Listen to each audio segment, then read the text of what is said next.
What's going on, people? We are Tottenham TV here, back here for another morning after show. Good morning to you all out there. It's always a nicer morning when Spurs have won, when we've got 3 points on the board.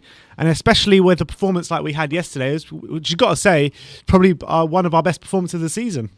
Yeah, I mean, especially the way we attacked Wolves, I thought was definitely our most creative performance of the season. I think throughout the whole game, we were a threat. I can't remember a game this season. Probably Man U 6-1. The Man U 6-1, maybe when we played Burnley and Palace, those couple of games, where we've literally been a constant threat throughout the whole 90 minutes, and we gave very little away on going the other way as well.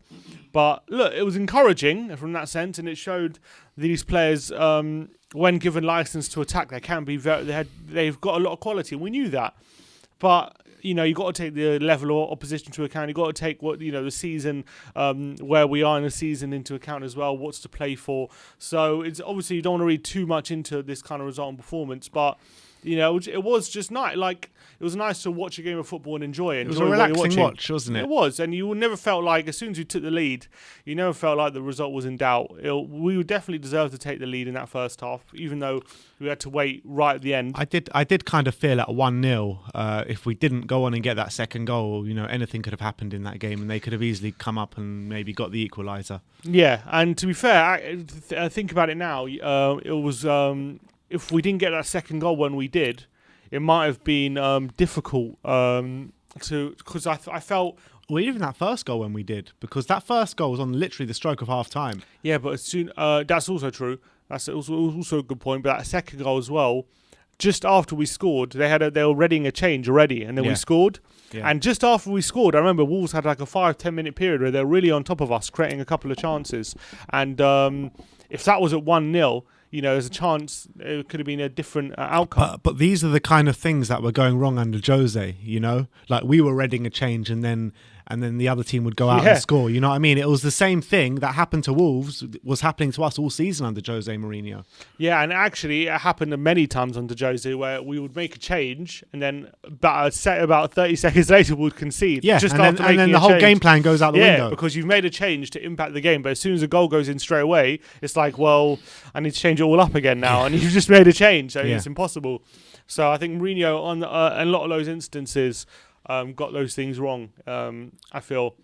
But look, I think the players are probably enjoying playing under Mason, but also they know the pressure's off a bit. Champions League football is not attainable this season, so they're playing for like Europa League spot, and Wolves are quite a passive team as well. They're not the hardest. I know that they're quite defensive and they've got a good structure to them, but they're not much of a threat going forward. And then on the flip side, they're tough to break down, but they're quite a passive team. So if you're on the front foot all the time, you can make it very difficult for them. That's what we did. The last couple of years with Wolves, I've been a lot more impressed than I have been this year. I think they've been aggressive. They're usually what you can associate with Wolves being aggressive, being hard to beat. Yes, I know we only won 2-0 yesterday, but I thought it was a convincing victory yesterday. I really did. And I thought we played very well. I thought we played Wolves off the park for the most part of the game. And it's the poorest Wolves side I've seen us face since they've come up. That's for sure. Yeah, definitely. In terms of an attacking sense, it definitely was. Because I remember when we lost 3-1 at Wembley a couple seasons ago when we won it up and they scored 3 late goals, and they looked great in the later phase of that game. And then last season, again, we played quite well. We were 2-1 up. They did miss a lot of important players yesterday, though, didn't they? Yeah, Someone just mentioned Neto. Yeah, Jimenez and Neto, 2 massive players who... That's basically like Kane and Son being out for us. Yeah, because but you think of Pedro, Neto and Jimenez, they can get into a lot of teams in the Premier League. Like a lot of teams are in the top 10. And even maybe in the top 6, they can get into a few of them. Yeah, they can. And like I said, I think I would take both of those players at Tottenham with open arms. And like I said, it's the equivalent of Kane and Son being out for us. Yeah, Neto exactly. And Jimenez being out for them. So that I guess that's also got to be taken into account when you're considering how Wolves played. But you got to say, Dele Alli, I thought, really turned on the star yesterday, which was really great to see. I think that was probably his best performance for a while, probably since Mourinho, that little spell when he first came. It's probably his best performance since that kind of time. Yeah, I mean, he had a good performance when he first broke back into the team under Jose. Was it Fulham? Yeah, it wasn't on this level. Fulham away was it at home? Yeah, away, Fulham away, but it wasn't as good as this. No, you're right, it wasn't. But I think that was like the first signs that we've seen Dele like stepping up. But yeah, yesterday was very, very good from Dele Alli, and I think he followed on from that first 45 minutes against Leeds as well with that beautiful assist for Harry Kane. So I think positive signs from Dele Alli, and I think positive signs for the majority of the team. I think Japhet Tanganga, a lot of people singing his praises about last night, and I thought he was brilliant. Yeah, Tanganga I thought played well. He was solid. I felt like up against Morgan Gibbs-White, he didn't have the most testing of opponents. I know Gibbs-White is a good young promising player, but I felt like him on that left-hand side, it didn't quite work. He's usually more central, and I thought Gibbs-White struggled a bit, and a few times he tried to like cut inside Tanganga and completely overran the ball and stuff, and he wasn't much of a threat. But having said that, Tanganga had to be solid.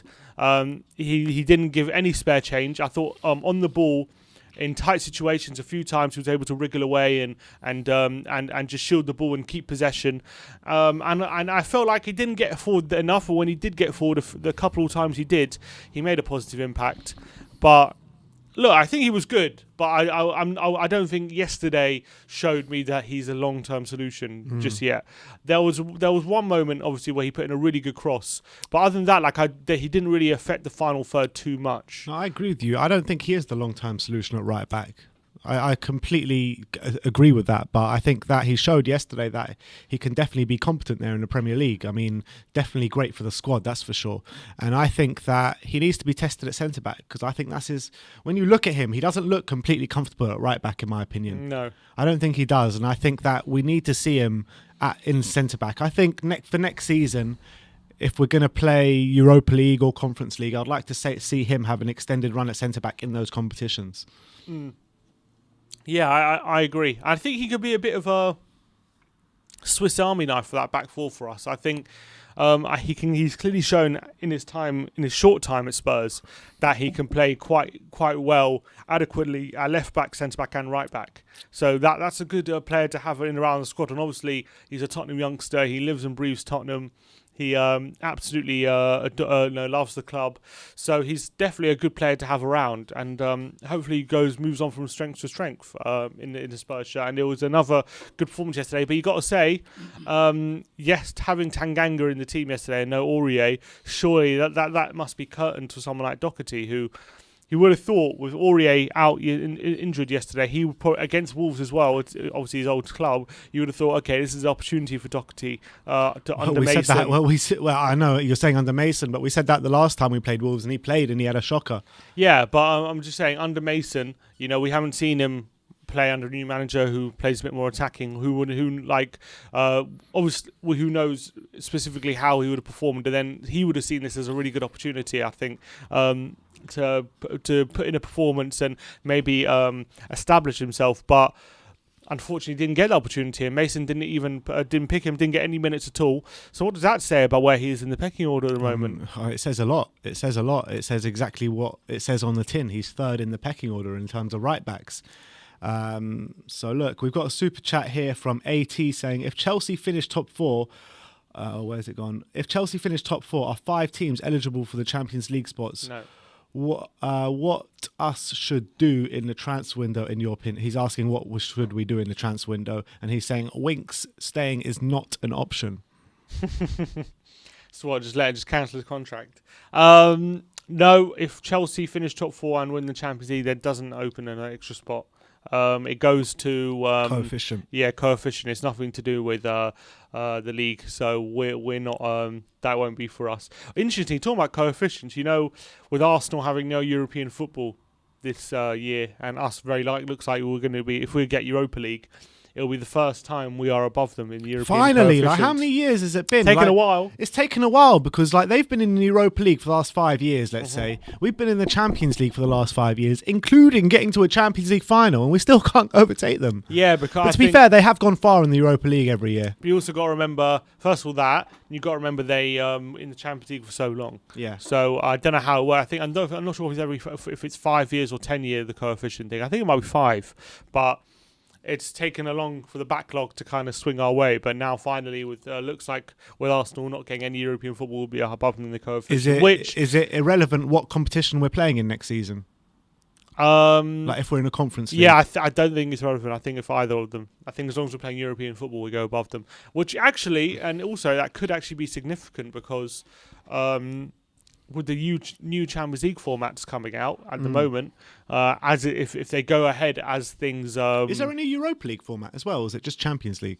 Haven't heard anything about Europa League, just Champions League. But that's to be honest, the Champions League format's not coming in apparently until 2024 if it happens. Yeah. But in that, they've got a rule. If you're missing out on Champions League, it'll go. They're leaving 2 spots for the 2 highest coefficient teams who are not in the Champions League. Oh, really? Yeah. So if we have a really high coefficient and we drop out of the Champions League spots, we could still qualify. So where are we on that table right now? I think we're quite high. Must be in like the top 15 or something. So Champions League via coefficient, you'll never sing that. But people are not happy about it though. Yeah, I'm sure. Kriti Gupta saying, when are you posting week 37 predictions? I believe we'll be posting that tomorrow. I think the new game week starts tomorrow, today, doesn't it? So we're probably doing today actually. Today? Well, yeah, because we've got to do this perspective and everything. There's a game tonight though. Is there? Is there no game tonight? Is there a game tonight? No, because everyone's playing midweek. So how can there be a game tonight? I thought there was a game tonight. No, they're all right. There isn't. No game tonight. So we'll be doing it playoffs today. tonight. Oh, is it the playoffs tonight? Yeah, playoffs. Bournemouth Brentford will be a cracker, won't it? Yeah, should be fun. I love the playoffs. Playoffs are great. I think the playoffs are actually, I think, one of the best like short bursts of football you're going to get. Yeah, gotta love it. Because you're playing for your absolute life, aren't you? And the finals are always great games, and the semi-finals are always great games. All 5 games are amazing. Really so much at stake. This is what football's all about. Yeah. Things being at stake, winners and losers, and not bloody super leagues where success is guaranteed. Like that's basically The Super League is basically like just getting rid of relegation in the Premier League and having no playoffs. Like imagine that. It's just. Shall we? Let me just tell you how we're going to structure the rest of this live stream. So we're going to go through Ryan Mason's press conference from last night. Luckily it's only 5 minutes, so we'll play that for you, and then we'll go to all your tweets and see what you guys are saying and react to them. And if you guys want us to react to anything else, do send it to us in a super chat, and we will react to that. And also on Twitter as well. Yeah, Twitter and super chats, whatever you prefer. And and then we'll just carry on with a bit more chat. But let's get into the press conference and let's see what Ryan Mason said last night. And by the way, that Alisson goal last night. Oh my God, what a killer that was! We were both sitting in these exact seats straight after the post-match fan show. We stuck the game on. We're like, all right, let's watch the last few minutes. We see Alisson going up for the corner. Simeon goes to me, oh no, please, I hope that he don't score. And I was like, don't worry, this ain't the Liverpool of last year. And what happens? Alisson with an absolutely point-perfect header in the top corner, man. What a header. Unbelievable. West Brom, I thought, got a bit robbed yesterday with that offside goal. I was so unlucky. Because I thought there's nothing Alisson could do with that goal. They're just lucky. There's a guy slightly in front of him. Talk about offsides. I thought the goal, Spurs' goal yesterday, looked more offside than the one we scored against Leeds. Spurs' goal looks more offside than what Kane's goal. Yeah, it kind of. I haven't seen a image of the lines actually being drawn, but on first glance it did. Yeah, but we actually never saw images of lines being drawn. They never showed it, so I don't really know how close it was. But let's see what Ryan had to say.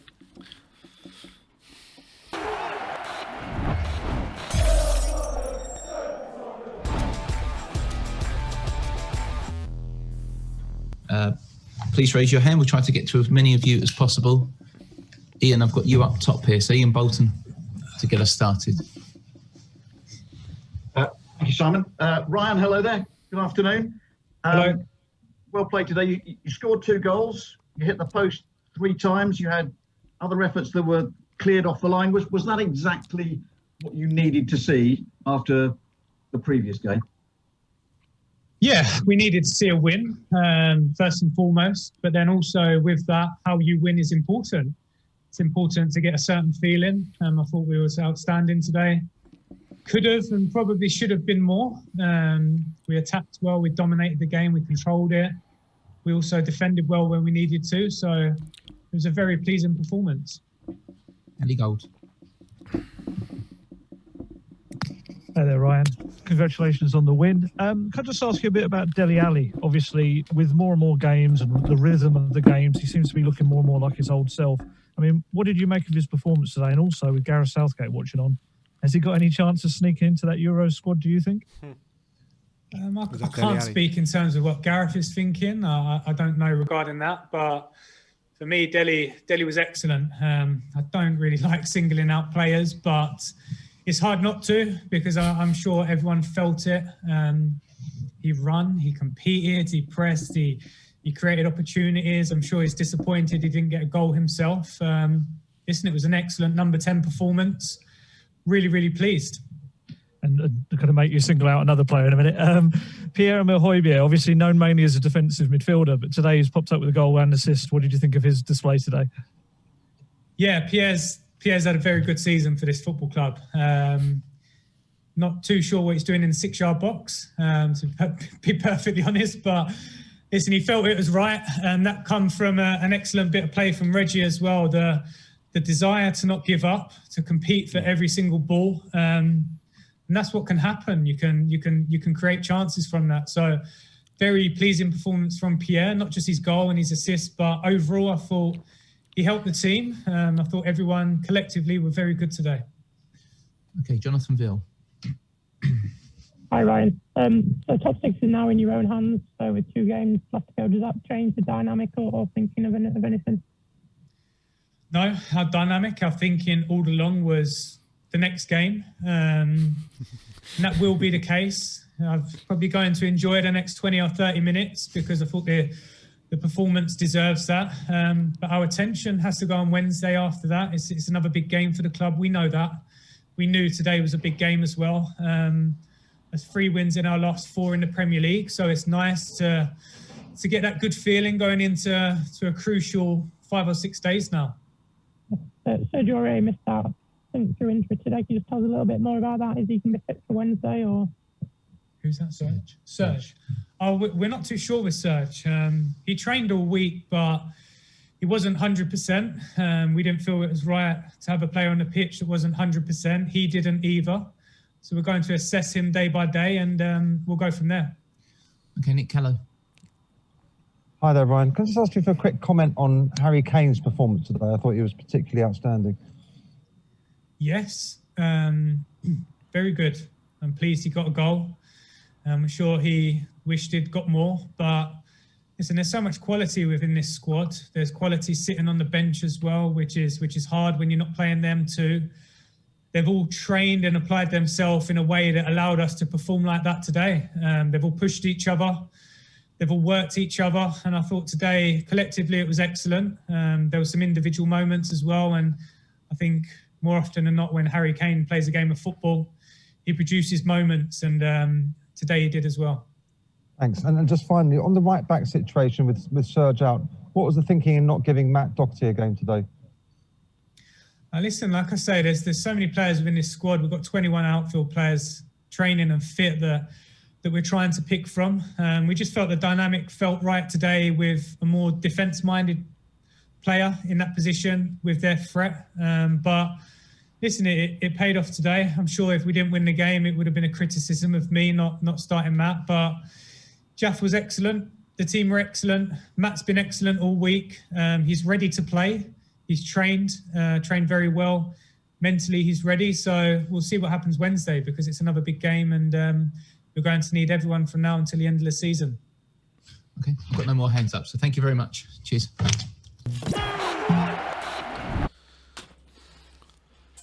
Amazing press conference there. Yeah, exactly. Some great snippets there, weren't there? Fantastic. Yeah, exactly. all about the next game. About the next game, but I think he's right on Dele. I thought Dele, as I said before, was particularly great. I thought off the ball as well. A few moments he was really, really good. I remember tackling Moutinho, then setting up Harry Kane, who hit the post, and then he hit the post. He was unlucky in that aspect, and I thought him and Lo Celso, in terms of off the ball, really helped Hojbjerg. And that probably allowed Hojbjerg as well to shine as well. Exactly. That's why Hojbjerg is playing worldy through balls and why he's arriving late in the box to score that second goal. As I said, when Hojbjerg, when he has help with him, and he has people also putting in Hargraf next to him, he can really shine. When he's got too much to do, he's not like Kante, who can deal with two workloads basically. Someone like Kante can run all day and night and basically be like two players, but Hojbjerg isn't quite that. And sometimes when he is in a double pivot next to an Ndombele, he is asked to do a bit too much. Exactly. That's why I think we're seeing sometimes him being overrun and him struggling a lot in the centre of the park and recently, because I feel like he's got too much to do. But when people are helping him compete, when he's got people around him, he can be one of the top defensive mids when he's got help. Yeah, and I think you can see by the stats around. If you look at the stats surrounding his whole season, he's probably up there with top 3 CDMs in the league. Yeah, you would say. So and yesterday that through ball, must say, absolutely inch perfect. Yeah, inch perfect. Yeah, it was a bit similar to the one at Old Trafford, was it? Mm-hmm. At Old Trafford, he played a really nice through ball. I can't remember. No, it was better than that. It was better than that. If Ndombele played that ball, people would be going on about it for weeks. That's the truth. Yeah.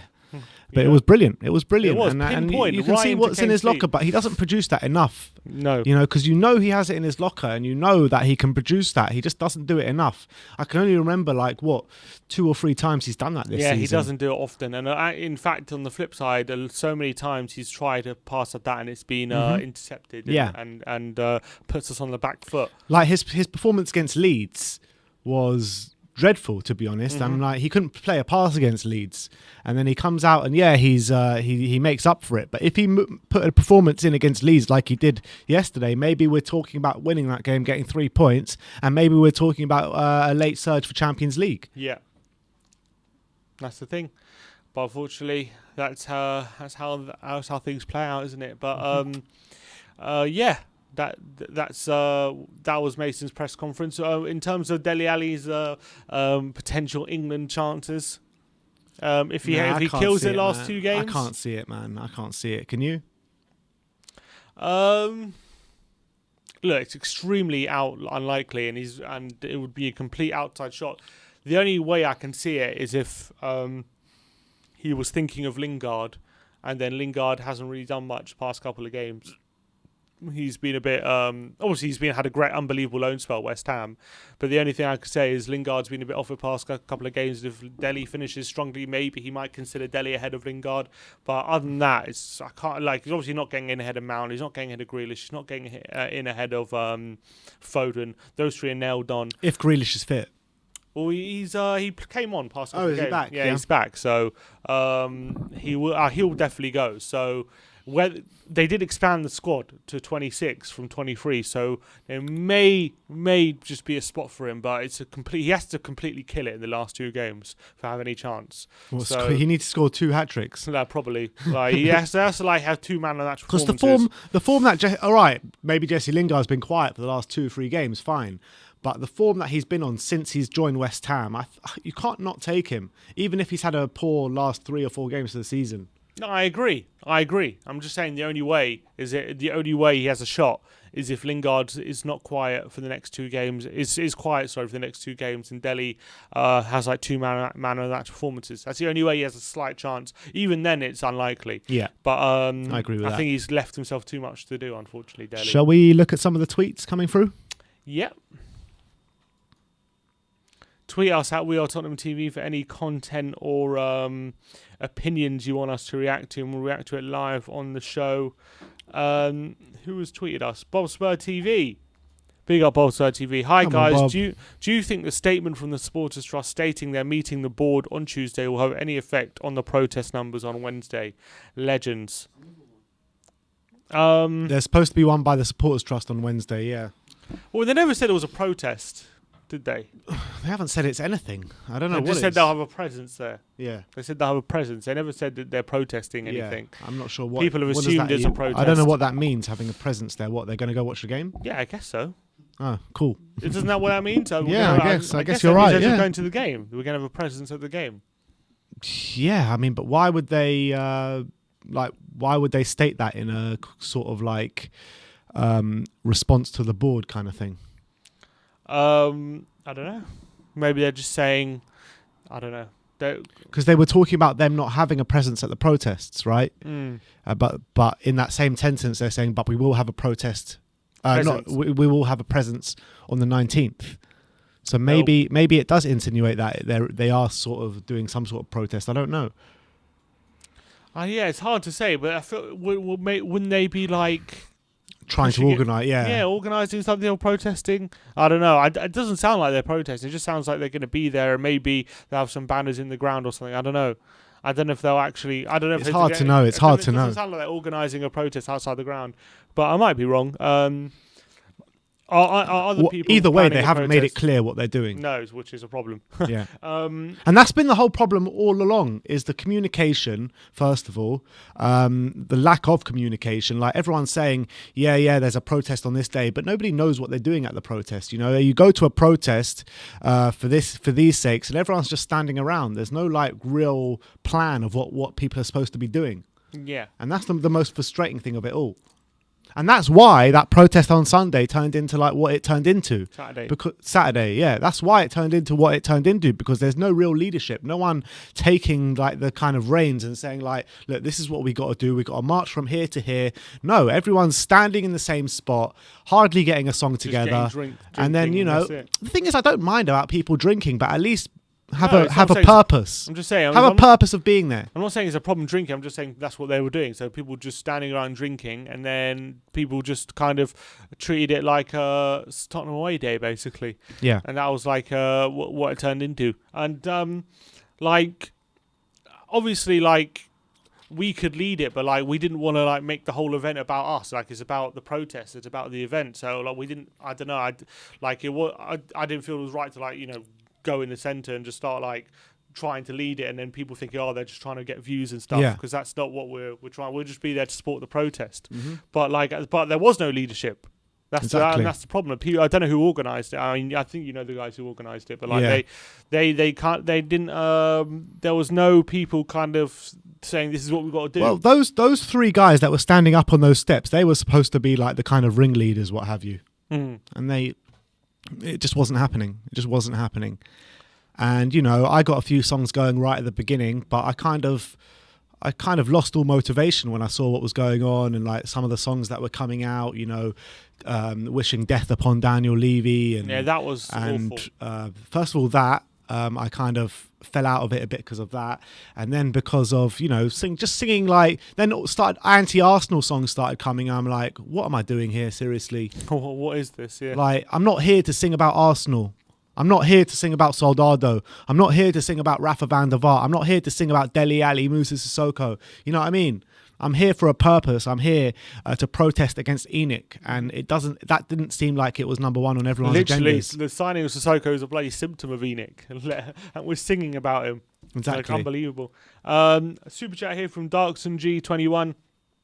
What do you think about the Korean Spurs fan giving the man of the match to Lamela? It's no coincidence that when he doesn't play, we get 3 points since mid-season. What's the matter? Lamela hasn't played enough for a while. What do you think about the Korean Spurs fan giving... I don't know what he's on about. Lamela didn't even play yesterday. Oh, he gave man a match for not playing.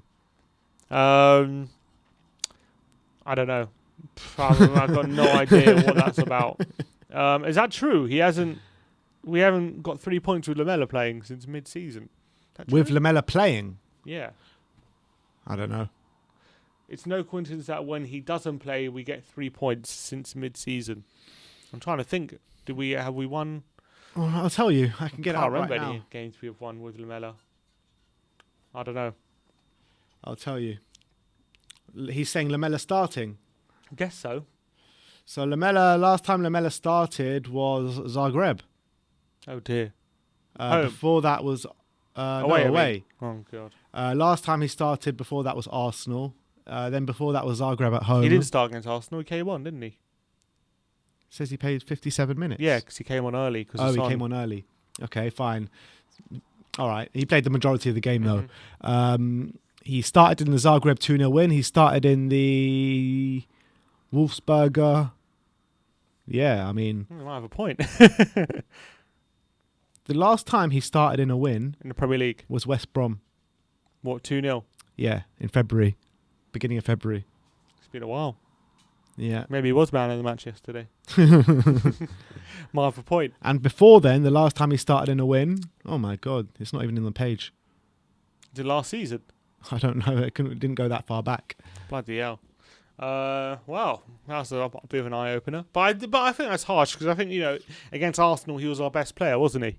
Yeah. In that game. Ended up getting sent off though, didn't he? Oh yeah.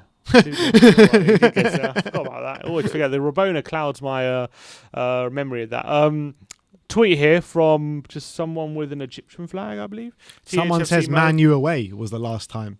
Man U away, he went off half time, yeah. Man U away when we won 6-1. That was second game of the season, third game of the season. He went off half time. Right. Yeah. Because he was about to get Martial. He got Martial set up. Yeah, I remember. He says, hey guys, love your channel. Was wondering if you guys still think we should sell Dele. For me, I think we have to sell Dele, Aurier, Dyer, Doherty, Sanchez, Sissoko, Lamela, and Winks. Bloody hell. Any changes you do to that? I think in terms of Dele... What players he say there? Dele, Aurier, Dyer, Doherty, Sanchez, Sissoko, Lamela, Winks. I would sell all of them and maybe keep Dele. I still hold Dele, I think Dele... look, he's still 25. He's still got time on his side. I would sell him if we got a really good offer. Yeah. But I think I wouldn't go cheap. I wouldn't say, hey, just sell him for 30 million and be done with it. I wouldn't do you sell him that. at the minimum? I'd say 50. 50. Between 45. If we got like a 50 million offer for him, I'd really consider it. No one's probably paying 50 million for Dele Alli right now. And he's still got 3 years on his contract. He's still got time on his side as a 25-year-old. He has time to recapture that form. I know he's been awful for the past couple of years, and it might just be because I saw him play well yesterday that I'm thinking we should keep him. But I do think I always believe there's a player in Dele, and if a new manager comes in and decides he wants to sell him, I'm not against that. But in a perfect world, I'd rather keep him and try and reintegrate him back in the squad. Even when Dele hasn't been on form in the last 2-3 years, he still produces goals and assists, not performances. No, not performances, but he still produces moments and goals and assists. Yeah, he does. And that's, it's hard to come by that in the Premier League. It's not every day you're going to find someone who plays badly and can produce on the pitch. Maybe Pep's daughter has given him a new lease of life. Maybe she's taught him a few tactics and how to work hard and stuff. Pep just outside the bedroom, just going like shouting at Dele. Literally. Giving him different formation things. Aurier, Dyer, Doherty, Sanchez, Sissoko, Lamela, and Winks. The thing is, we're just not going to be able to sell all these players. It's just not realistic. Yeah, I know, but... It's not realistic. But like you keep saying, that we did it Poch's first season. We did do it. We did took major hits, though. We took major hits on Paulinho. We took about but we're going to have to take major hit anyway. 7 million hit. Yeah, but also you got to remember it was a bit of a different landscape then. People were much more willing to buy fringe players for a lot of money. Whereas now people are much more cautious with their money. Yeah. They're not just splashing out big money on players who you say taking a hit and what have you, but the longer we keep them, the bigger hits we're going to have to take. It's true. But like for Aurier, I can see us taking a hit on him. Like I can see us if we're going to have to take a hit on all of them. If we get a 12 million bid for Aurier, I think he would sell. Dyer, I don't think we're taking any less than something like 25. I really don't. I don't think Levy will sell him because I think he's English. He's got time left on his contract. I don't think Levy's going to take. I think 25 million. I think a team would happily pay 25 million for Dyer. Maybe like outside of the top 7-8 Premier League side, we'll take Dyer for 25 million. I don't see why not. Potentially. Doherty, we bought him for 15. Are we going to take a massive hit on him after a year? And when he signed a 4-year deal, I reckon we keep him for another year. The thing is as well, not if we don't sell him this year, we're going to have to sell him for even cheaper the next year probably. Not really, because you still have 2 years left. So maybe a bit cheaper, but... No one's going to spend... If you're not going to spend the money this summer, he's only getting older. Yeah, 29, I don't know. Maybe, yeah, but then again, could next season really be worse than this season? Probably, yeah. Why? Because he's rubbish. Yeah, but I don't know. Then you got Sanchez. We bought him for 42. He still has, I think, 2 or 3 years left on his contract. I don't think we're taking any less than like 30 million for him. I will take a hit of like 10 million, but I don't think we'll take any less. I could see Sanchez going somewhere like Italy or Spain or something like that, and playing and doing quite well, to be honest. I don't know if anyone's going to stump up the money for him. Sissoko, we'll have to. We can't. We're not going to get any more than 10 million for him, but I reckon we'll do accept that if we got it. Lamela, also about 10. Yeah. Also about 10 million, especially with 1 year left in his contract. I think we'll whatever we get for Lamela, we're going to have to take. And Winks, I don't think we'll take any less than 20. Yeah, which, you know, boy coming through the academy, 20 million is nothing to be sniffed at. So how much money have we just raised there? There's 12 million, then 25 for Dyer, that's 37. Then how much we say for Doherty? We did, let's say 10 million for Doherty, 47. What about this is a good idea from Robert Thane, saying send Doherty to Norwich in exchange for Aarons plus 20 million. Not terrible. Not terrible. I'll take Aarons. And then he says Winks to Southampton in exchange for Ward-Prowse and 15 million. I think they're both pretty good shouts, to be fair. No, I don't think either of them will happen. They probably won't, but they're good ideas. Yeah, I know, but these swap deals never really come off.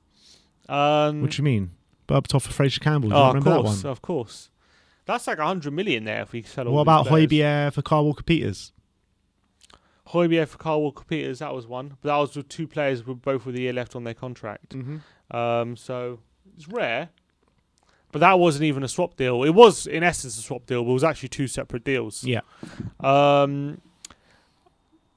Tweet here from Harvey Irma says, any chance of Dan as manager next season since he's leaving Real Madrid? No chance at all.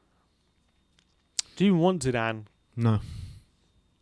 Like, yeah, I don't know. Yeah, Zidane, I feel like at Madrid, where he's known and he knows people and everything, it works. But I think him coming into a new club, especially like Spurs, where he has to do a lot of work with the team, I don't know if it would work. I mean, Zidane keeps falling out of like Florentino Perez. What chance has he got with Daniel Levy? Yeah, no chance.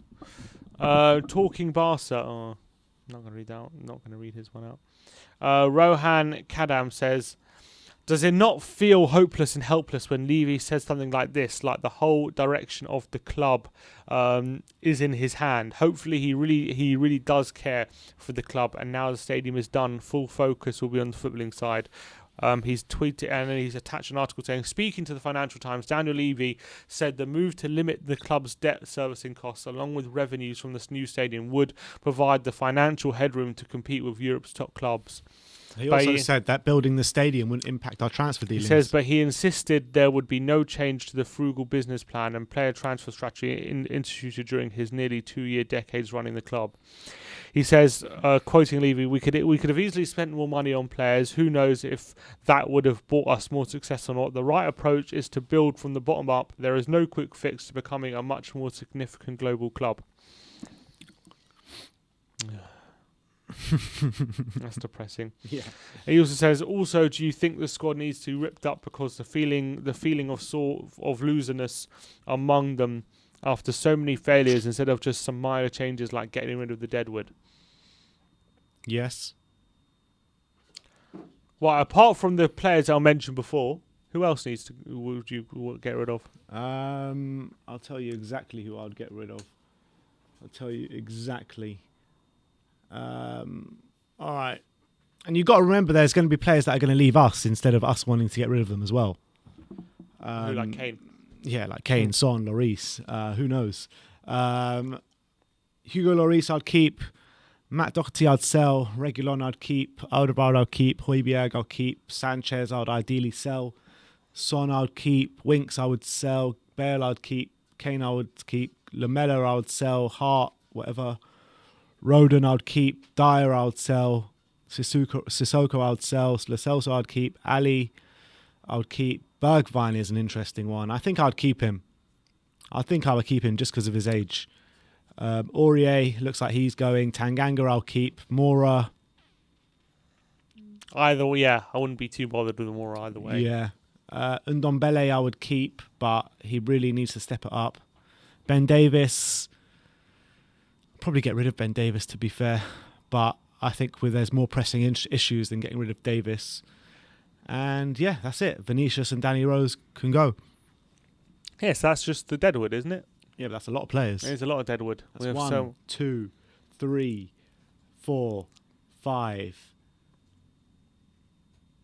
6, 7, 8, 9, 10, 11 players. Yeah, I don't think we're going to get rid of 11 players. Can't see. And if that is not ripping the whole thing down and starting again, then I don't know what is. Yeah. Then that means getting rid of 11 players. That means signing 11 players as well. Pretty much, yeah. I mean, well, not really, because you're going to have some players coming back from loan that are going to be in the first team as well. Okay, so you're replacing Sissoko with Skip. Or like Winks with Skip. Or Winks with Skip, and you're replacing Davis with Sessegnon. Yeah. So you're signing 9 players. Yeah. Well, you know, I'd draft Foyth back into this squad, to be fair. Foyth. I don't know. That's difficult. It's difficult. Maybe bringing Foyth for someone like a Sanchez or a Dyer. I don't know. So Levy pretty much saying there as well in that quote, we could have easily spent more money. We could have easily done it. He said thanks, mate. more money, but who knows whether what a success. Well, I tell you what, getting Saha and Nelson didn't get us success. Quite You the know, opposite. not getting Coutinho didn't get us success. When was this? I written? believe I believe this is an Athletic article from not that long ago. That must have been. When were those quotes from, though? I think it's probably like 2018, 2019. Right, so just after we didn't spend anything in that transfer window. I think this is like when moving into the new stadium, kind of around that time. I believe. I'm not 100% sure, but I think that's that. I'm pretty sure that is around when that was. And you know, with so many opportunities to spend more money and to improve the team, and every time been let down. Let me. Someone's tagged us in an Alistair Gold tweet. It says Pierre-Emile Hojbjerg was asked what the next Tottenham manager should look like, and he was also asked about the squad the new man will inherit, while admitting that it's no secret the attitude hasn't been right from the players at times this season. That's interesting. Let's read some of his quotes. What's Hojbjerg been saying?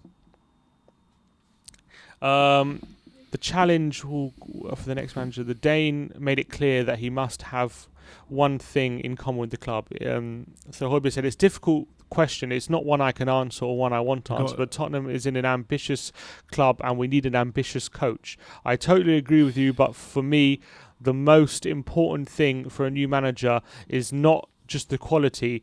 The most important is the attitude you put towards the work, the attitude you put towards our daily work. That is something that if you want to be part of the big players and the big teams and the big finals, this is what you have to do, and you have to be on it every single day. You don't have to reach the limit every single day, but your mind has to be there with the best, with the hardest work, with top players if you want to be part of it. That is what I really like about these guys now. Harry Kane, for example, has been so consistent in his behaviour, so consistent in his work rate, and it is no coincidence that he's one of the best players in the world. For me, the most important for these guys is to be around him, not just to support him, but to see how he works, and which is also what you saw against Wolves. Sonny worked so hard, but he didn't get an assist or a goal, but he worked as hard as anyone. He worked as hard as he does, and he is more important than ever. The quality of the goal will come, but the hard work and attitude is what you need every day, and they are showing they are amongst the best players in the world, not only in the league but in the world. Hojbjerg admitted that sometimes the attitude has gone missing during this disappointing season for the team. He says, of course, that is no secret, but again, there are many small details, many small margins, bits and pieces that come into consideration. To point at just attitude is not what I'm saying. I am saying that there are many small bits that we have to go off. When you talk about the quality of the guys, which I'm not denying, but when the attitude is on point, I don't see any reason why we can't play among the best. But it is not optional. It is not optional. It is every single time that the attitude has to be there. This is the biggest what we've target. Been saying all season, pretty much. This is the biggest target for the team, to have a consistent attitude in our work. This is the same for every top team. There is nothing different at Bayern Munich in terms of targets. The midfielder not only wants to finish bottom West Ham, but also wants to win the competition next season. Yes, we really want to be there. We really want to be part of it. We don't only want to be part of it, we want to win it. So it's fantastic to get into Europa League and try and win it. It's always good to finish above your rivals, but most important is to reach the target. We haven't reached the ultimate target that we wanted to reach. We had a cup final, so we had the chance to win some silverware, and we didn't do that. So the disappointment is, of course, there. But now we have to be in the present, and the present is to achieve and try and be part of the top 6, top 5, and miraculously top 4 again. We'll try and do our things. We see what happens. Yeah, I mean, I think he's absolutely right, Hojbjerg. I think a lot of the season we haven't. Our attitude has not been on point, especially in the second half of the season. That's 100% true, and I think he's right for calling that out. And I think that was one of the main things under Pochettino. Those inches were so crucial. That's why when our fitness was in top shape, and you can run at just a bit more than the other They'll team. tire. Exactly. When you can do those kind of things, and your attitude is completely on point every single day, and you're doing double training sessions, but it's you're bearing fruits of that in results on the pitch. That's what a big difference was under Pochettino. And that I think we've just lost that element since he's gone. Yeah, no, completely. I think our fitness has gone down the pan, and that's why, not just the fitness, but I think it's a mentality thing as well.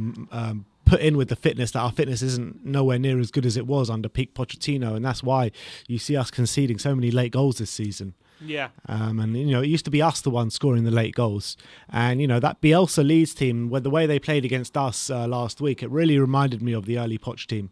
Really did.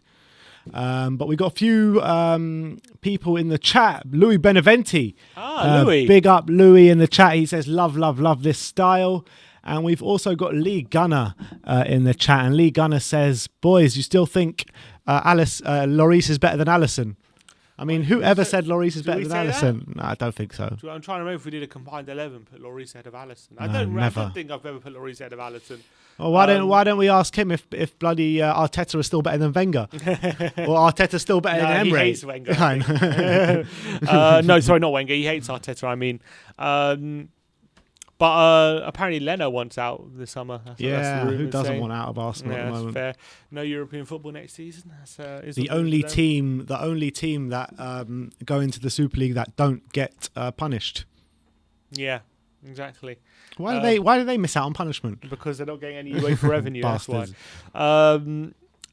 Alex Spurs with a tweet says, "Skip, Foyth and Rose missing. Anyone else?" What is this? What is that? Is this his squad for next season? Maybe. This is what he's picked. Forget Rose. He's out. Why? And obviously Skip and Foyth are coming back in. He's saying right. So he's saying keep Lloris, sell Doherty, keep Reguilon, not sure about Toby, keep Hojbjerg, not sure about Sanchez, keep Son, sell Winks, keep Bale, keep Kane, sell Lamella, not sure about Hart, keep Roden, sell Dyer, sell Sissoko, Lo Celso, Seston, Ali, keep Gazaniga. Oh, Gazaniga's come back for next season, isn't he? He hasn't played at all, I don't think, has he? I think he played 1 or 2 games. Yeah. Gazaniga and Bergwijn staying. Aurier, he's not sure about, but he's probably going to go, isn't he? I think so. It looks like the writing's on the wall for Aurier a bit. Tanganga, keep. I think that's fine. I've got no problem with that. Like, I know I think even this season, like he's had some good games, and he's been alright. But I just think you can't rely on him. You can't rely on him. And I think it's one of those players who just like, I would have him as a backup, but you can't like we keep relying on him as our main right back, and it's just he keeps laying us down. He does, but we're just going down and down with the right backs, from Kyle Walker to Trippier to Aurier to Doherty. Now to Doherty. Yeah. Obviously we need to sign someone, but yeah. Yeah. He's saying Mora, he's not sure about. Ndombele, keep. Jedson, as he's already gone. Davis, it's time for Carter Vickers to go. Austin, Whiteman, Bowden, keep. Get rid of Vinicius, and then Devine, Clark, White, Sirkin, and Walcott, keep. So, I mean, it's a lot of work to do, isn't there? We got a lot of work to do. I would hazard a guess. If I was to guess what would happen, I think Doherty stays. I think Sanchez stays. I think one of Sanchez or Dyer might leave. I think Doherty stays. I think I think we try and get rid of Sissoko, but I don't think anyone comes in for him. I think Aurier will go. Lucas, I think, will stay. Davis, I think, is going to stay. I think Vinicius is going to go as well. I think Dele will stay as well. And I think I've just got a feeling this summer. I don't know why. I've just got this feeling that Toby might leave. I have a feeling Toby might be the one to go. Where do you think he'll go? Like back to Holland or something? I don't know. Like a bit too early for him for that, isn't it? I don't know about back to Holland, but maybe like I feel like someone might say, "I'll give you 10 million for Toby," and he's also got a while left in his contract because he signed one under Mourinho, didn't he? That's what I'm saying. 3 years, but I feel like the money we're going to be demanding for Dyer and Sanchez, it's probably going to be easier to get rid of Toby, and we might do that. That's what I'm worried about. I'm worried about doing that, but I feel like we might. I just got this feeling. Lee Gunner says, hope my brother Potter doesn't manage Spurs, though. I think a lot of people say he looks like Graham Potter, or he looks like Graham Potter's brother or something. There is a few similarities there, to be fair. Lee Gunner says, Ben and Sim love your channel. Is this actually Lee Gunner? I don't know, to be honest. I don't know. It could not be. Who knows? I don't know if it's actually him.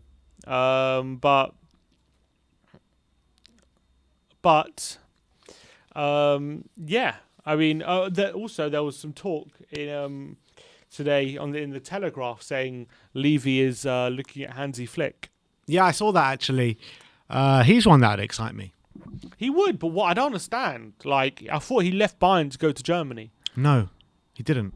He left Bayern because he fell out with the owners there. But I thought it was like nearly done deal to go. Those were the rumours in the press, but it was actually never actually anything concrete. I know it was confirmed, but there was nothing over concrete on that. Don't think so. Look, he probably will end up at Germany. He probably will, but just nothing's certain just yet. Yeah, I don't think he will. Just another one. I think like he's got such a high playing staff at Bayern to come into Spurs, and unless he's gonna get the major surgery that we require. Like is he going to be a manager who's just going to come in and work wonders with us? I don't know. I question that. Louis Beneventi in the comments there saying Flick to Germany is pretty much a done deal. That's what I read, but Bob Spurs says if that's Lee Gunner, then I'm Mahatma Gandhi going on a 100 strike till Levy out. I don't think it is either. The logo's like all red, not like you see there's like white in the corner. All right, whatever. Henry Redman says, would you guys like Scarlett to go on loan, keep playing for the under 18 and under 23s, or make sub appearances? He is very young. He's 17, so I mean, if he's ready to go out on loan, then I think that would be good. But I think it could be a bit early for him to go out on loan potentially. This SOS Captain Skip says, I wonder if we can stir up interest in Zeki Celik, or if we missed the boat on him. Also, solid right back. Celik, man. Why? Huh? Winning the league with Lille. We want to take every Lille player because they win the league this year? No, but why? But he's done a decent job this season. Yeah, but he's like he's not like a proper lung-busting attacking right back that can get up and down, up and down, up and down. I don't think he's like that. I think he'll come to the Premier League. Huh? Maybe he could be reliable. Yeah, but I think we need to aim our sights a bit higher than Zeki Celik. I mean, I remember we were linked with him last year, and both of us said that we wouldn't want him. Yeah, I think both of us, would have taken him just because of who else we were being linked with. Like, no one. Like, we were so short of options. Yeah, but we want to aim our sights higher than Zeki Celik. Of course we do. But he has had a solid season with Lille, and they are winning the league. So that's not to be sniffed at. NJU88 says, good morning, lads. Does anyone know what happened to Roden? He is still alive, I'm hearing. But he's just fallen out of favour, hasn't he? He's down the pecking order. Yeah, it's unfortunate. It's unfortunate for him. I mean, look, it's hard. Like, we kept a clean sheet yesterday, so I'm not going to start bashing Mason for not playing him. But it is a strange, bit of a weird though, one, isn't it? It's strange because he was our top performing centre back, the back end of Jose, the last few games under Jose. At least 3-4 games, something like that. And then suddenly Dyer gets a look back in, and even that performance against Leeds, he still keeps his space. Yeah, he was awful against I Leeds. guarantee you, though, if Jose was our manager and Dyer puts in that performance against Leeds, he's out for the next game for sure. Yeah, but that's the thing. People kept criticising Mourinho for you have a bad performance and you're out, and like people kept criticising for that. So then now people saying, "Oh, Mason should put in Rodon," but then that's the same thing. Mason should have started with Rodon. Huh? That's what people are saying. But he couldn't have because he was cup tied. That's what he said, Mason. That wasn't his first game, the cup final. No, but he said he was cup tied for the cup final. So he said there was no point playing Rodon in that game there because we're preparing for the cup final, and he wanted to keep consistency. So he played Dyer and Toby. He thought there's no point chopping and changing, just putting Rodon in. And then obviously Dyer had a great game in the cup final, so he kept his space. Basically. It's fair enough, to be fair. It is fair enough. Exactly. But at the end of the day, these games at the end of the season that Mason's taken charge of, they've been nothing games, really. Yeah, you know what I mean? The only ones that have meant anything, like the Leeds game, we bottled the Leeds game and the cup final, those are the two most important ones. Exactly, we lost both of them. So, and those are the two hardest ones as well. What's this? Thoughts on this, lads? We can dream. Also, did you see him post the Tottenham shot on his story, or only non-Spurs players do it? It's a tweet from the Transfer Exchange show saying Jack Grealish has spoken to Spurs according to his agent Jonathan Barnett. Also, the agent of Gareth Bale said Jack would be perfect for Tottenham. I'm sure he did speak to Spurs a few years ago. Yeah. I don't think he's been talking to Spurs recently. I'd highly doubt that. Maybe Man United, or maybe if we wanted else. Jack Grealish, how much would he cost right now? 80 million? Yeah, we're not paying 80 million for Grealish. Ain't happening. Dream on. Exactly. I mean, dream on. We missed the boat. We could have had him for like 10 million, but whatever. Although we did sign a Tanguy Ndombele for 65 million, so maybe we can splash the cash at some point. We did. I think Grealish will go to a team in the Champions League. Yeah, completely. I mean, we are a step up from Villa, but I don't think. I think just. Well, who in the top four would he go to? I don't think Leicester are spending that much money on. I don't think he'll go to Leicester. I think Man United are a very decent shout. I mean, if they don't go for Sancho, they might see him as a cheaper option than Sancho. Although Sancho has got a lot of years on him. 5 years on him, yeah. Yeah, it's a long time. 25. Yeah, but he's 25, but he's like it's not like 23 compared to 28. It's like 20 compared to 25. You know what I mean? Yeah, but 20. You know, you've got your whole career ahead of you. Yeah. So Grealish, he's got a lot of his career ahead of him. Yeah, but Sancho's got 5 extra years. Yeah. I'm saying, but they might decide they don't want to pay the 100 million. They paid like 80 million for Grealish. I don't know. As Louis Beneventi said, Grealish would be perfect for you guys, and he would be, and he would have been at that time when we should have signed him, when we signed absolutely no players.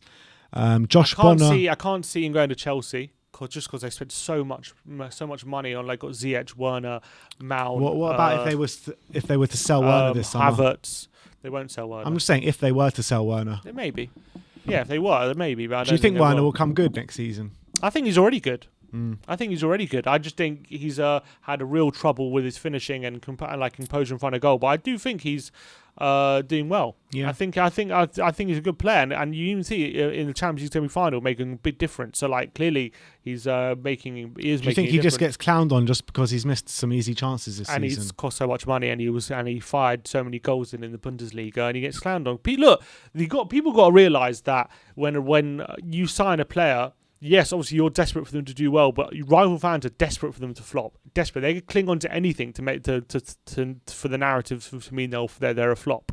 That's what they'll do, rival fans, and that's what they're doing with Werner. I'm not saying he's been amazing because obviously he's had his troubles, but I do think he's a lot better than people give him credit for.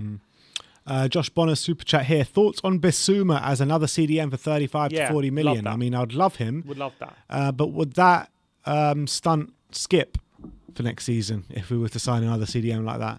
Maybe if we got rid of Winks and Sissoko and brought Bissouma and Skip in, that'd be great. Yeah, that'd be brilliant. Great. That would be a massive upgrade. And I think if we did get Potter in as manager, I think that would increase the chances of us getting Bissouma. What about the Fulham midfielder Anguissa? I'd much rather Bissouma. I think Anguissa is good. He's got good quality on the ball, but I feel like he's a bit more of a luxury player than Bissouma. But Bissouma competes a lot better. You know, if we first of all, Anguissa will be a lot cheaper. Yep. than Basuma. He would be. And that is right up Daniel's street, isn't it? No, unfortunately, it is. I think Anguissa is a talented player, but I don't think he's better than any better than Ndombele than what we have now. Whereas I don't think Basuma's better than Ndombele, but he's a different kind of player than Ndombele. Whereas Anguissa is very similar to Tongi in that sense. He's Someone like in the Tongi comments like. just says Souček is available for 13 million. Is he? Doubt it. Who said that? Just a random person in the comments. I wouldn't mind nipping Souček off for West Ham. That'd be nice. What about Sabitzer? Says Creator ES. Would you take Jesse Lingard? Would I take Lingard? Because I know we spoke about it around 6-7 months ago. I know, and obviously it's not as silly a suggestion as it was then. If Dele leaves, potentially, but if Dele's going to stay, I mean, I don't see him. Where's he fitting in?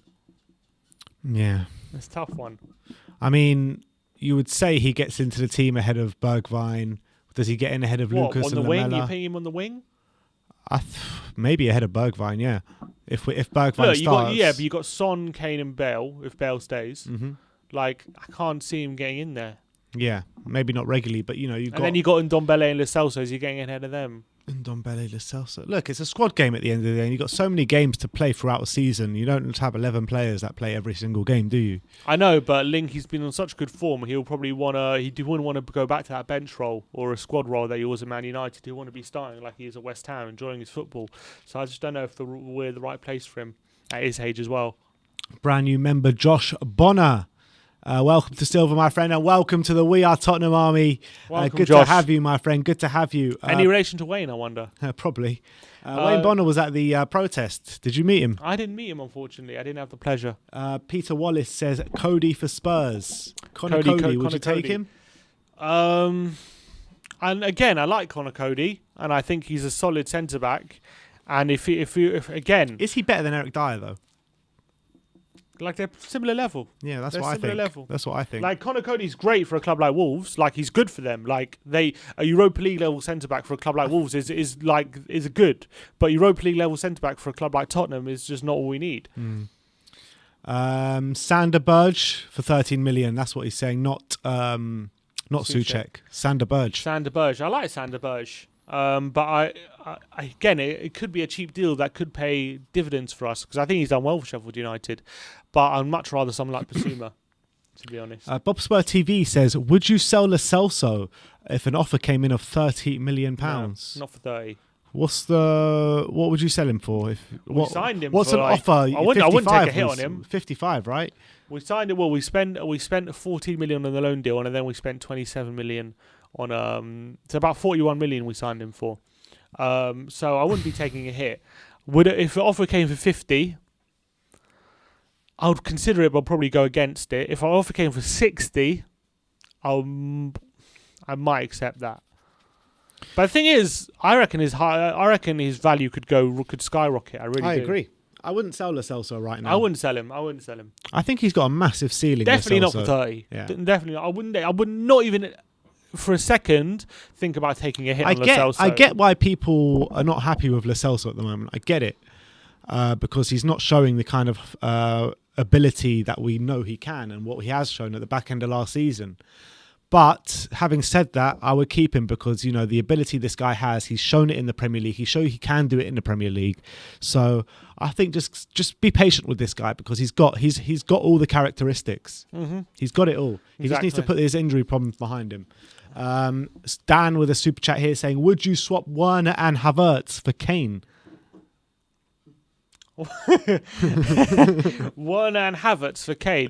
I mean, maybe in a bit of money. Werner, Havertz and money for Kane, do you reckon? Well, I guess they did spend what? They spent 70 on Havertz and they spent about 45 on Werner. So that's what, 110 million, 115 million. So Werner and Havertz plus 50 million.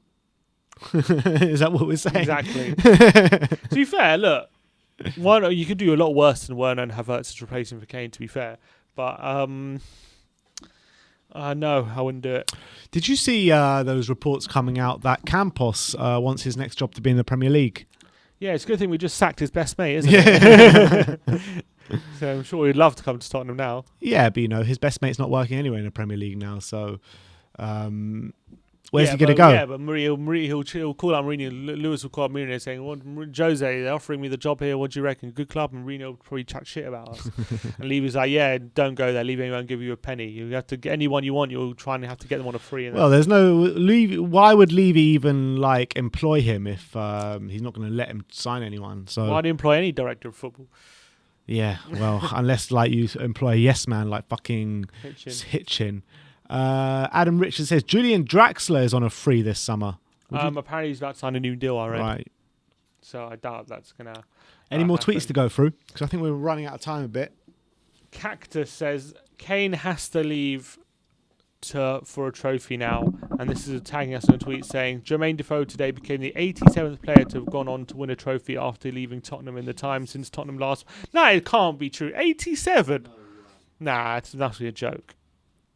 87 what? Apparently, he's the 87th player to have gone on to win a trophy who after leaving Tottenham since Tottenham last won a trophy. That can't be 2008. Nah, it can't be. Can't be true. And we even had 87 players play for us in 2008. On a whole, probably not. I don't. 87? Maybe. I don't know. Yeah, but not 87 leave and win a trophy. That's no chance. Nah, it's too many. But to be fair, no, I saw this. It was about there is about 20. And I saw someone... 20's not 80, though. Yeah, I know. Okay, this is probably a joke tweet. But I did see... I'm trying to remember who posted this thread of a list of players who have won a trophy since leaving Tottenham since 2008. And, like, it's literally... Even like, people like Impoku, like, he's won a trophy. Like, and, like, all these players who never even played for us, they've gone on to win trophies. Like, anyone who leaves us goes on to win a trophy. Yeah. Yeah, I know. In terms of a striker, you know who I'd like us to sign? Who? Is the striker from Celtic, Edouard. I'll love him as a striker because I think he's young, first of all. He's big, he's tall, he's physical, he's quick. He knows where the goal is, that's for sure. He scores a lot of goals for Celtic, albeit in the Scottish League, yeah, fine. So did Moussa Dembele, didn't he? Yeah, so did Moussa Dembele. But I think that in terms of Edouard, he can come in, he can play second fiddle to Kane, and he also has the kind of ceiling to maybe be able to start for us as well. I remember thinking about him last summer. He's available for 20 million, apparently. 20? That's cheap. That's very cheap. So he's one I think we should definitely look at. Definitely. There's a few. And there's even people who laugh at it, but like Benteke on a free in the summer. Get both of them in, mate. If we're going to get rid of Kane, get both of them in. I think people clown on Benteke, but I think he's better than people give him credit for. And on a free transfer, especially a player we've looked at in the past, we tried to sign him in the past. So Levy knows him well. So long time ago, though. It was a long time ago. It was probably when he joined Liverpool, probably. That's when we tried to sign him. Yeah. He's 30. He is 30, but he's on a free transfer. Yeah. So maybe Levy might look at that and think he could be a good deal. Oh, look, he's been in great form in the past few weeks. Scored three in a row. That header yesterday was brilliant. Nice header yesterday as well. So I would take him as a backup striker for sure. I think he's better than Vinicius. In a perfect world, I wouldn't want Benteke, but if we're really scrambling around, we could do a lot worse. I really believe that we could do a lot worse than Benteke. I think as a backup striker, I think he'd do better than Vinicius. That's for sure, and he'll be trusted in the Premier League more than Vinicius has been. Agree. And apparently there's Palace fans saying since his knee surgery he's been great. He's been really, really good since he had his knee surgery that was troubling him. Yeah. So I mean, look, I'm open. I'm hoping to Benteke just as a backup striker, though. Obviously, only. Obviously, I wouldn't want to replace Kane with Benteke. Yeah. He could be a Llorente. Someone said, "Why not?" Could be, yeah. I can see that. I can see that. I can see that. Job for sure. Adam Richard says Michy Batshuayi has had a poor season, but think he's free now. I'd rather Benteke than Batshuayi. I don't like Batshuayi. I'd rather Benteke than Batshuayi. Batshuayi has not done it for me. Yeah, he's a poacher kind of player. He's not a player who you don't really want starting for you, but you could like if you need a goal, you could always get one. Yeah, but Benteke is like, I wouldn't say the perfect, but he can provide you with a plan B. You know what I mean? Yeah, he's very physically imposing, and he's very difficult to play against. Even at his worst, he's always difficult to play against. And the three players I'd be looking at to play back up to Kane next season would be. Someone says Ivan Toney. Yeah, as well. I was about to mention him. Ivan Toney, Edouard, or Benteke. I wouldn't even, if we can get him on for a decent deal, I would even look at Chris Wood. I'll look at Chris Wood and get a decent deal for him. I think he could be a good backup striker. But it depends. Also depends on the manager, because obviously under Mourinho it would be a target man, but under a new manager, maybe we're looking for a manager of the ilk of Pochettino, mate. Yeah, so maybe, but if it is that, then maybe you'd want someone a bit more with a bit more pace rather than someone. Edouard is fast, man. Yeah, so maybe someone like Edouard rather than someone like. I think a player like Edouard, he can be a poacher, he can be a target man, he can get in behind, he can do it all, mate. I really think he can do it all. Yeah, so I guess we have to depend. A lot of it depends on who the new manager is. A lot of it, because that'll depend on what kind of style of football they want to play, and depend on who they want to sign. Yeah. Someone says Anderson and Botman as centre back signings this summer. Yeah, I mean, Botman's they both had really strong seasons. I think Botman has been class in a Lille side that could go on to win the league this season in France. And obviously Anderson, we've spoken a lot about on this channel. We like him very much, but I do feel that maybe either of them would need someone quite I think I would sign authoritative one of them next to them with someone with a bit more of a leader. Yeah, exactly. Rather than signing both of them. Although but we could do worse than signing both of them. True. Someone says Watkins. Or, I think we missed the boat on Watkins. If you have those two centre-backs with Toby still in the squad, that works. Yeah, could do. Someone says Watkins, but I think we definitely missed the boat on that one. Watkins, yeah. I mean, didn't they sign him for 30 million or something? We could have had him. Yeah. Apparently, we scoffed at the price. Apparently, yeah. We were. I think we wouldn't go above 18 or something, and then they got. I think they got 25 for him. Wasn't out of the two? Wasn't Ivan Toney always the better one? Watkins and Toney. I don't think so. No. I think this season Toney's been great. Yeah. I think last season Watkins was the better one. Oh, was he? I think so. I wasn't sure about it. I thought Ivan Toney did really good last season as well. I could be wrong. I'm just going to look at his stats quickly. But Watkins has been great this season, hasn't he?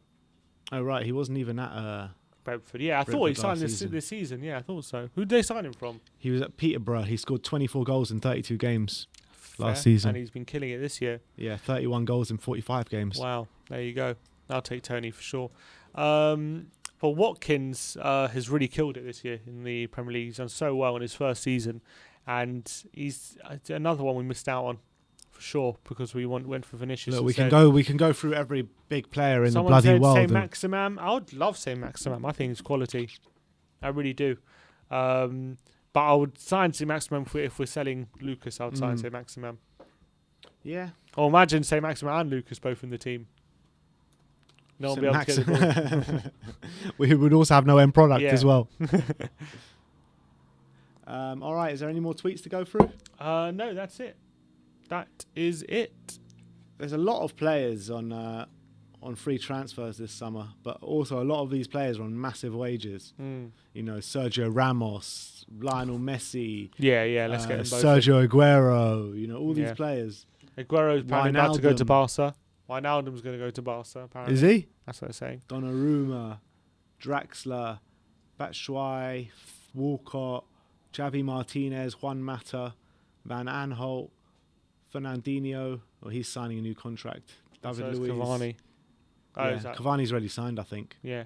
But look, all right, I think that is it for the morning after show. I'll say thank you, everyone, for tuning in today. We'll be back again today with player ratings. We'll be back again today with, what else we'll be back? 5 takeaways, perspective, and we've got a very, very special interview coming your way this evening with the great Martin Jol. We're going to welcome him to the channel this evening, so tune in for that. I think it is going to go live or be posted a bit later on this evening, so keep your eye out for that. I'm really excited to get him on the channel. He is obviously one of the guys that really did make me fall in love with Tottenham Hotspur, and definitely when he was the manager, that is when I started going like week in, week out, home and away. So, you know, he holds a very special place to both of our hearts, I think, especially the way he got sacked as well, which we'll never forgive Daniel Levy for. But anyway, thank you everyone for tuning in today. Like I said, tune back in for player ratings and 5 takeaways a bit later. Like, subscribe and comment, and as always, come on you Spurs.